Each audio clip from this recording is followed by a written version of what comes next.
কর্মক্ষেত্রে মানসিক চাপে চরম সিদ্ধান্ত নিতে হলো পূর্ত দপ্তরের তরুণী ইঞ্জিনিয়ারকে।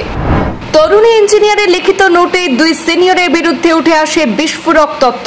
ভুয়ো বিলে সই করার জন্য ক্রমাগত মানসিক চাপ দেওয়ার অভিযোগ দপ্তরের দুই সিনিয়র আধিকারিকের বিরুদ্ধে।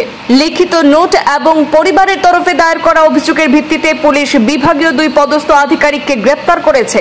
ঘটনা ঘিরে তীব্র প্রতিক্রিয়া ছড়িয়েছে আসামের বঙ্গাইগাঁও সহ রাজ্য প্রশাসনের অন্দরে। অফিসে সিনিয়র সহকর্মীদের আচরণ এবং মানসিক চাপে গভীর দুঃখজনক সিদ্ধান্ত নিতে বাধ্য হলেন আসামের বঙ্গাইগাঁওয়ের পূর্ত দপ্তরের এক তরুণী ইঞ্জিনিয়ার। জানা গেছে, গত মঙ্গলবার দুপুর 1:30 নাগাদ শহরের এক ভাড়া বাড়ি থেকে উদ্ধার হয়েছে বছর 30-এর জ্যোতিষা দাস নামের ওই সহকারী ইঞ্জিনিয়ারের নিথর দেহ। ঘর থেকে পাওয়া যায় তার হাতে লেখা একটি নোট, যা এখন গোটা রাজ্য জুড়ে আলোচনার কেন্দ্রে।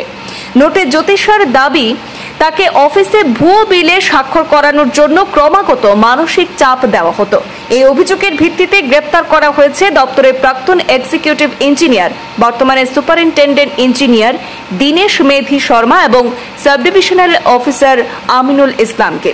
সূত্রের খবর, পুলিশ ইতিমধ্যে আইনানুগ পদক্ষেপ করে তদন্ত শুরু করেছে। জ্যোতিষার হাতে লেখা নোটে উঠে এসেছে আরও কিছু স্পষ্ট এবং খুবই সংবেদনশীল মন্তব্য। তিনি জানান, অফিসে তাকে গাইড করার মতো কেউ ছিলেন না। প্রতিদিনের চাপ এবং মানসিক অবসাদে তিনি সম্পূর্ণভাবে ভেঙে পড়েছিলেন।